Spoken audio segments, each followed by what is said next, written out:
Poema Marco Zero, de Elizabeth Nascimento. Preâmbulo dos direitos humanos. Considerando que é essencial para que o homem não seja obrigado a recorrer como último recurso à rebelião contra a tirania e a opressão, que os direitos humanos sejam protegidos pelo Estado de Direito.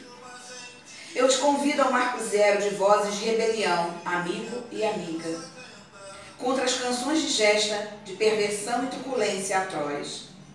Este ensaio de poesia é o último recurso contra a tirania e a opressão. Tu te lembras de Maria Eduarda da Escola Pisa? E do ácido lançado pelo marido apaixonado? E da jovem mutilada por um homem que não sabe ouvir não? E do útero dilacerado pelo pai pervertido? E das meninas Maria, Marielle, abatidas pela impunidade do Estado de Direito? São todas Marias, uma força que nos alerta. Conte 9 minutos em seu belo relógio de indiferença e de desprezo. Tic-tac, tic-tac, tic-tac, tic-tac. E terás um estupro. Estuprou por amor. Amor? Amor é servícia. É isso um homem?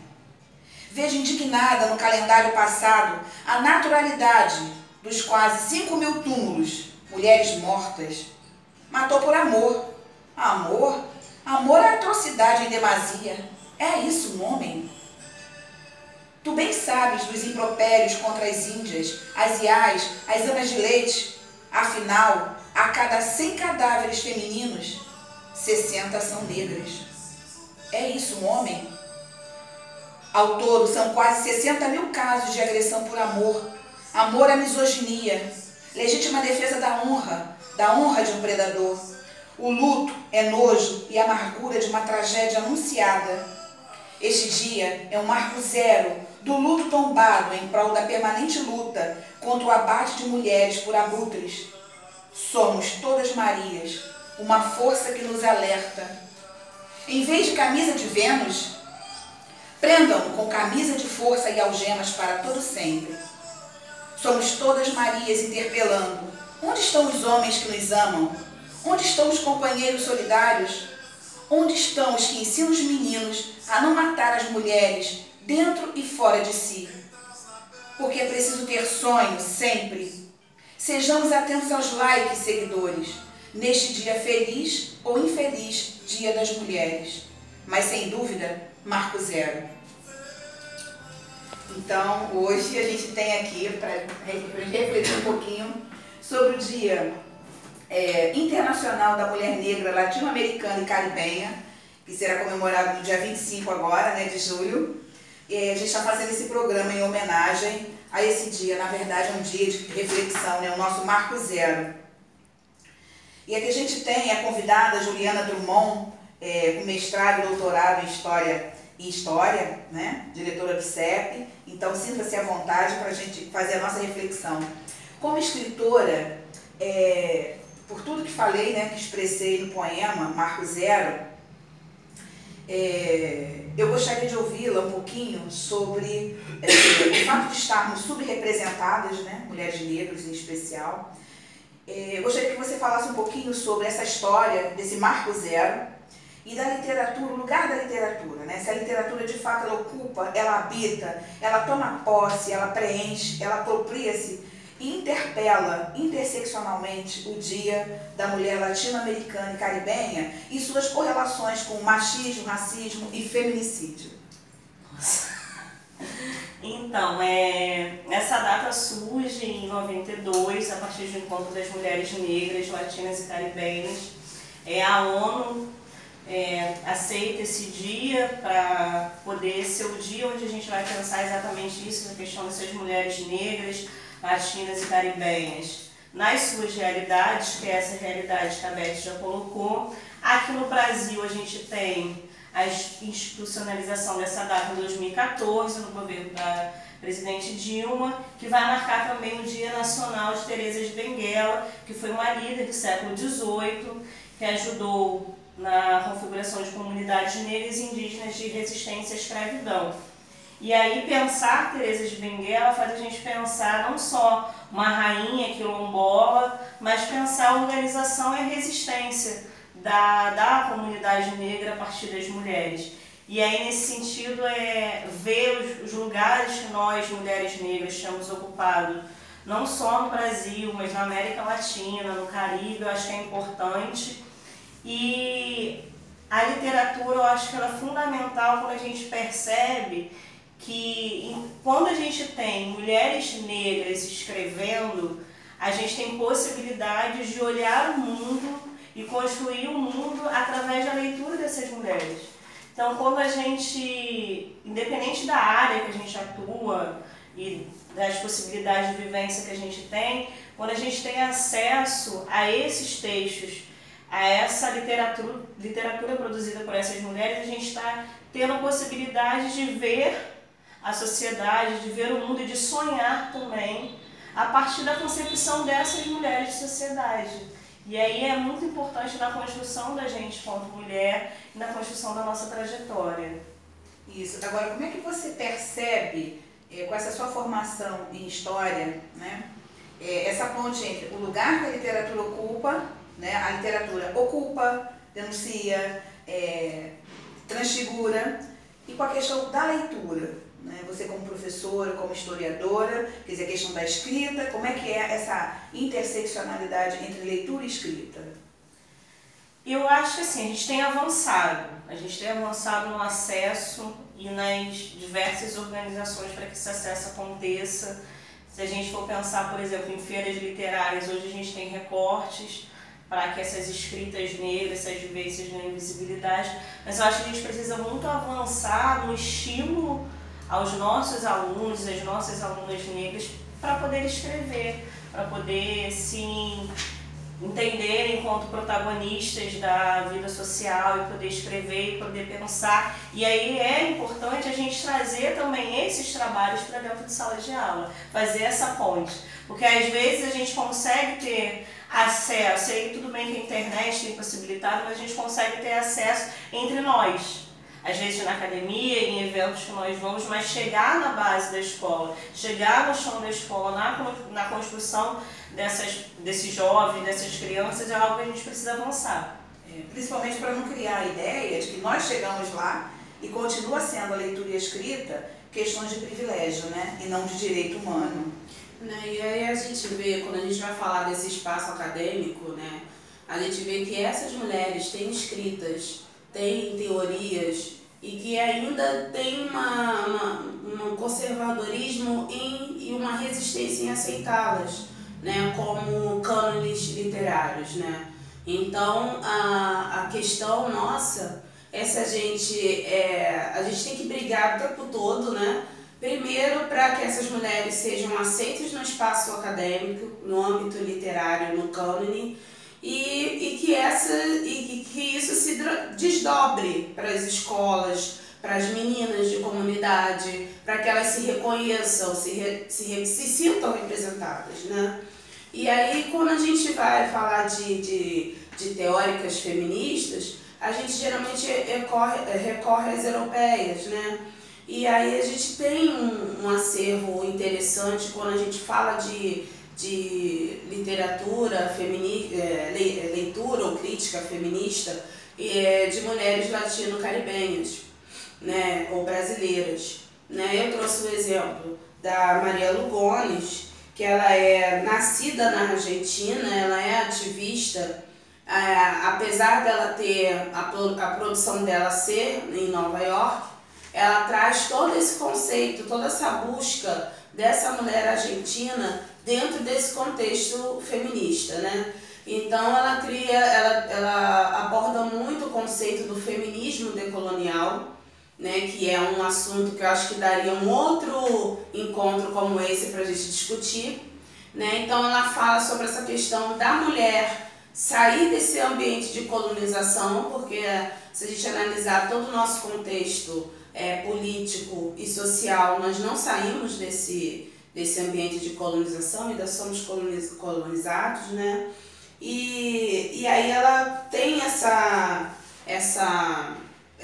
preocupação em discutir e abordar as resistências dessas mulheres, né?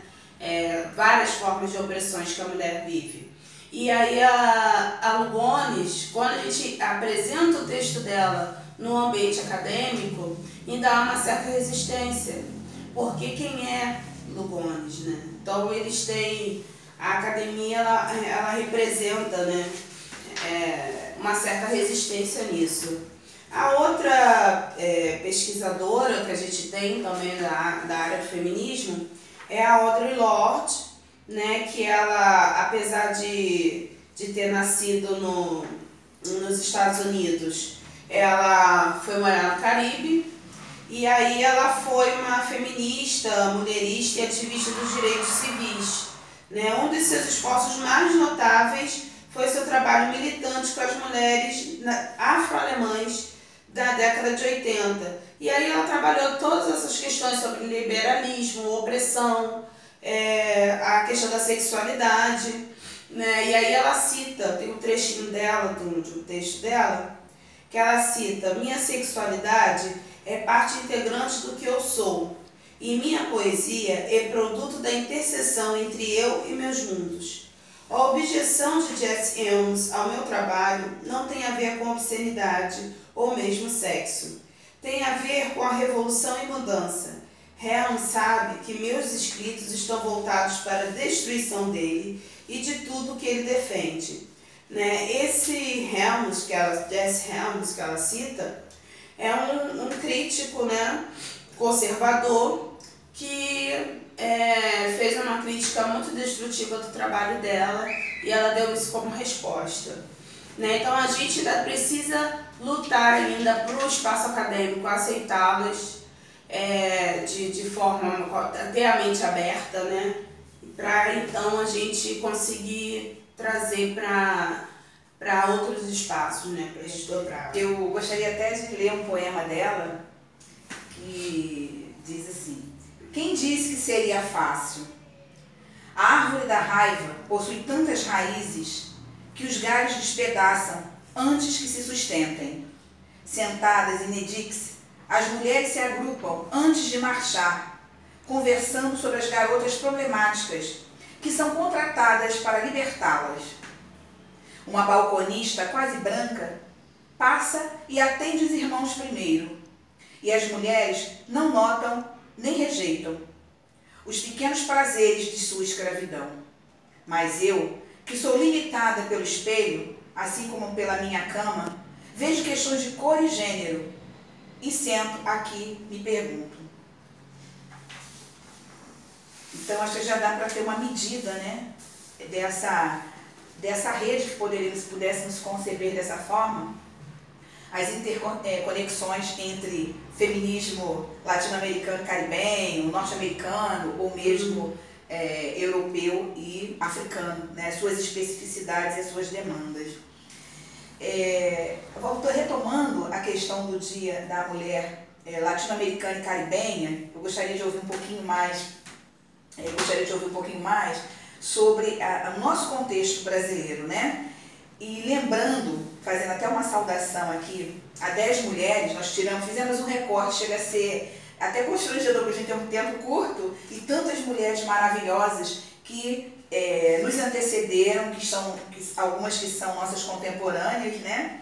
E as meninas agora do Islã também. Então isso cria uma rede que que abre uma perspectiva de futuro, né? Então, Teresa de Benguela, presente. Maria Remédio Del Valle, presente. Virgínia Bin de Salas, a primeira brasileira, a segunda argentina. Virgínia Bin de Salas, Uruguai. Sara Gomes, Cuba. Amy Garvey, Jamaica. Maria Helena Moiana, Peru, teve o corpo dinamitado. Argélia Mercedes Laia, Venezuela. Sanité Belair, Haiti. Martina Carrillo, Equador, levou 300 chibatadas, me fez lembrar de João Cândido. Solitude, na ilha de Guadalupe. Então, eu queria que você pensasse nas nossas mulheres, né? Maria Eduarda, Marielle e todas as outras Marias que ainda se encontram invisíveis. Eu acho que, quando a Thaís estava falando, eu estava pensando nisso. quando a gente tem algum espaço de fala, a gente é representatividade, a gente serve como espelho para outras pessoas, mas a gente também é a representatividade do silenciamento. Porque quando a gente fala por muitas outras que foram silenciadas ao longo das suas trajetórias e são invisibilizadas o tempo inteiro. Então a gente nunca está sozinho. E aí eu acho que esse contexto, a gente tem vivido um contexto político muito difícil. A gente estava conversando antes sobre como tem sido difícil manter algumas atividades por diversos cortes, muitas situações. E aí eu fico pensando que a gente só vai conseguir superar isso em rede. A gente só consegue estar nesses espaços, o espaço acadêmico é adoecedor muitas vezes, mas sozinho a gente não consegue. Estar em rede, estar com os nossos, estar com as nossas, é o que nos possibilita continuar, o que nos possibilita seguir.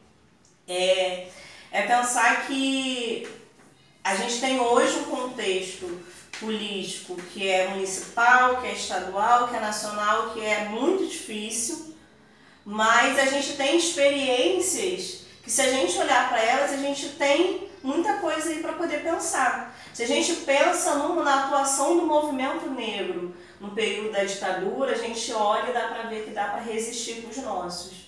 E que vários outros vão se agregar. E aí eu acho que é isso, a gente precisa olhar para trás, para aqueles que resistiram antes da gente, para a gente ver que é possível a gente continuar resistindo e que tem algumas estratégias organizativas que a gente precisa retomar. E aí estar junto, estar em rede, eu acho que é fundamental para atravessar esse processo. Juliana, nesse contexto aí de Brasil, como é que anda esse levantamento dos feminicídios e violência doméstica? Porque alguns dados dizem que o Brasil é um dos países latinos que mais tem feminicídio e violência doméstica. E o que você acha disso? O que você tem assim, de informação? Então, estava até retomando alguns dados.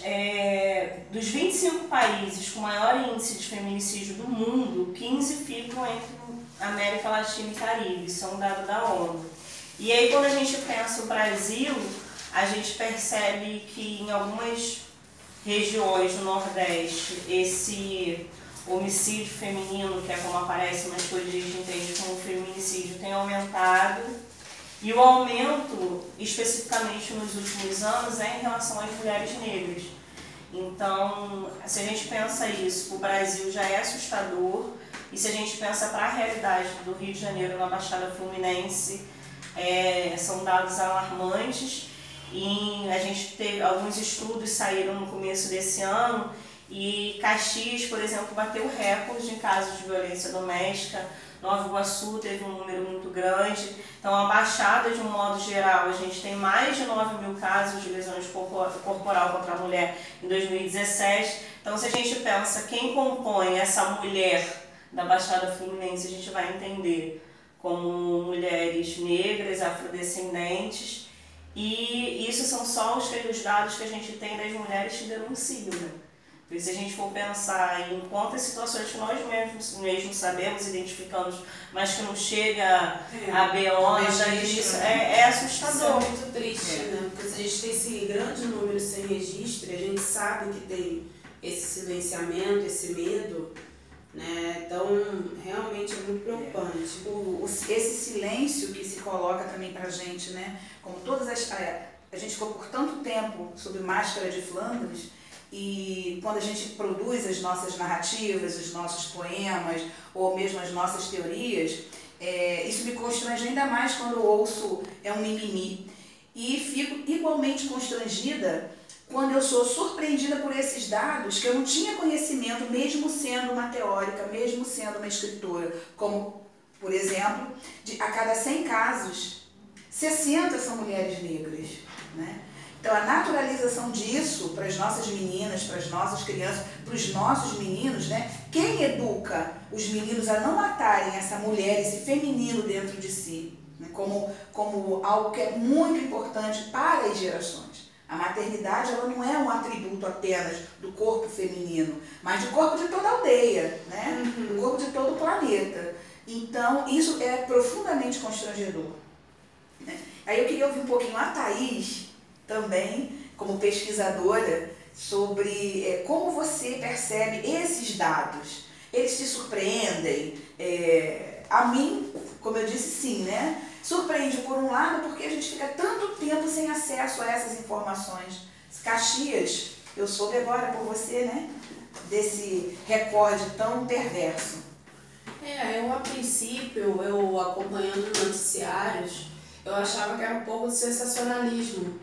Eu não imaginava que os dados estatísticos realmente estavam tão altos, né? Porque a gente sabe que as mídias, elas escolhem um tema e ficam repetindo esse tema várias vezes. Então eu tenho visto muito isso nos noticiários, mas eu achava que era simplesmente um padrão da mídia da repetição, né?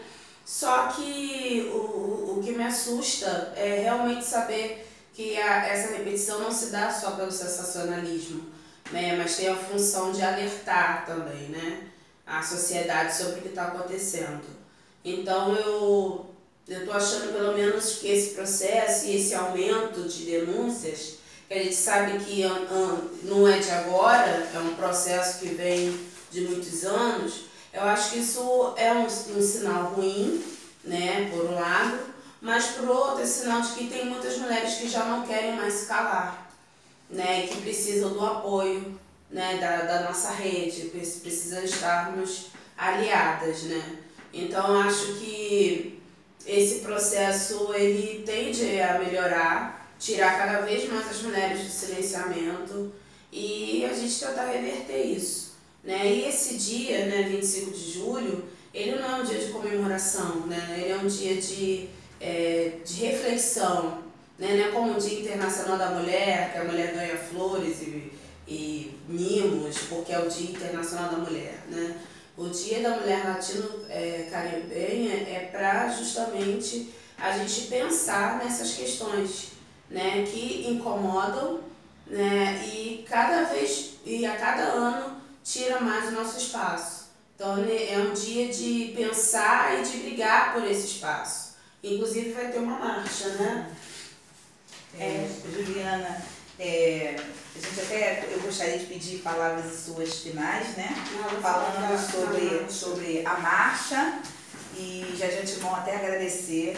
É uma pena que a gente tenha um tempo tão curtinho, já fica já o convite para um próximo vídeo, né? Para a gente estar refletindo. A gente tem um marco zero, como eu disse no início, mas é um trabalho para muitas gerações, não é?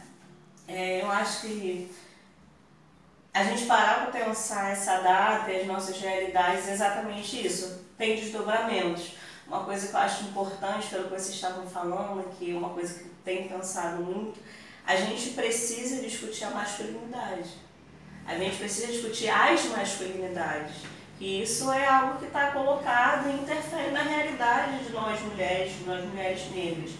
E aí pensar essa data e refletir as nossas realidades, eu acho que tem dois viés que são muito importantes. O primeiro viés nesse sentido da marcha, a gente tem vivido um momento de negação da história. E aí a gente está reforçando essas datas que são históricas, que são datas de movimentos de luta, de organização. É importante, porque a gente tem tido a nossa história, movimentos de negamento, de apagamento da história, então é importante nesse sentido também. E aí a gente tem a Marcha das Mulheres Negras, de 2019, né, na Praia de Copacabana, domingo, dia 28, posto 4, concentração às 10 horas da manhã. E aí a chamada desse ano é Mulheres Negras Resistem e Movimento por Direitos contra o Racismo, o Sexismo e todas as formas de violência. Então acho que a gente tem duas tarefas aí para cumprir, de estar reforçando a data como um movimento histórico, um movimento político contra essa tentativa de apagamento da nossa história, e a gente precisa também fortalecer as mulheres negras fora do espaço de visibilidade. E aí a gente pensar isso na nossa prática diária o tempo todo, fortalecer os nossos companheiros que estão no mercado informal para criar seus filhos, dar espaço de visibilidade para aquelas companheiras que querem falar e às vezes não conseguem, então ouvir e ser canal de divulgação do que as mulheres negras estão pensando, estão tendo de experiência. Então eu acho que a gente precisa se reconhecer na outra e dar espaço para que a outra seja vista, exponha suas realidades, que nem sempre são boas, mas a gente tem que trabalhar nesse sentido de nós, por nós mesmos, e aí ajudando, apoiando, construindo, dando visibilidade. Essa rede, né? Thaís, alguma palavra de encerramento? Eu só gostaria de salientar, né, os nomes de algumas escritoras latino-caribenhas contemporâneas, né? Ele só falou do antes de 1992, né? Que é quando lançado essa data, né? E o pós-1992 são mulheres que são atuantes, que têm publicações de romances e livros de poema, né? Então eu tenho aqui a Teresa Cárdenas, de Cuba, como referência, Gioconda Belli, da Nicarágua. Eu tenho O Corpo que eu Nasci, que é um livro de Guadalupe Nettel, de México. Garotas Mortas, Selva Almada, Argentina. Um Corpo Negro, de Lubi Prates, que essa é brasileira. Né? Temos Contra os Filhos, de Lina Meruane, do Chile. Hot Sul, de Laura Restrepo, da Colômbia. Espaços Íntimos, de Cristina Peri Rossi, Uruguai. Ifigênia, de Teresa de la Parra, Venezuela. E muitas outras, né? Então há uma representatividade que está oculta e a gente dá como sugestão de literatura para que a gente possa ampliar e divulgar essas escritoras também, assim como a gente quer que as nossas escritoras brasileiras ganhem espaço na América Latina em outros espaços, a gente também precisa abrir espaço para essas escritoras latino-caribenhas. Né? Então eu queria agradecer a oportunidade de estar presente, pedir para todo mundo se inscrever no canal e dar seu like lá no nosso vídeo e dizer se gostou. A gente está aberto a comentários, né, para que a gente possa, na próxima, se tiver alguma pergunta, alguma coisa, para no nosso próximo programa a gente responder, né, professora Elizabeth? Isso. Para encerrar, eu gostaria de agradecer mais uma vez a presença aqui da nossa amiga, né, minha amiga ali também, Thaís, isso vai nos fortalecendo. E pedir desculpas às demais escritoras brasileiras, que são muitas ainda invisibilizadas, né? Nossa amiga Conceição Evaristo, e eu selecionei Cristiane Sobral. A gente tem até medo de esquecer alguém, nós faremos um programa só com sobre as nossas escritoras brasileiras. Para encerrar, eu selecionei um poema da Lia Vieira, que é uma escritora já reconhecida internacionalmente, né? Pouquíssimo falada aqui no Brasil. A hora é letal, cantar como manda a lei, na hora certa, marchar para o sol nascente e dar as costas sem temer o chicote, quem for real. Meu zumbi de corpo suado, de olhos meigos e doces, de boca ardente, nenhuma paisagem se iguala à visão que tenho de você. Explosão de raça em forma de ser o que mais quero, entrelaçar nossas peles retintas, me animar de vida, buscar meu céu em sua terra, saciar minha sede de mel em seu mistério. Tatuar-te em meu corpo, para ter a certeza de tê-lo, preso, colado, filtrado em mim, na própria pele, rasgando a epiderme, que nem laser apaga, que aos poucos me rasga e se fixa e me marca num uno indivisível. Obrigada, curtam o nosso canal, se inscrevam, beijo a todos vocês. Tchau. Pode.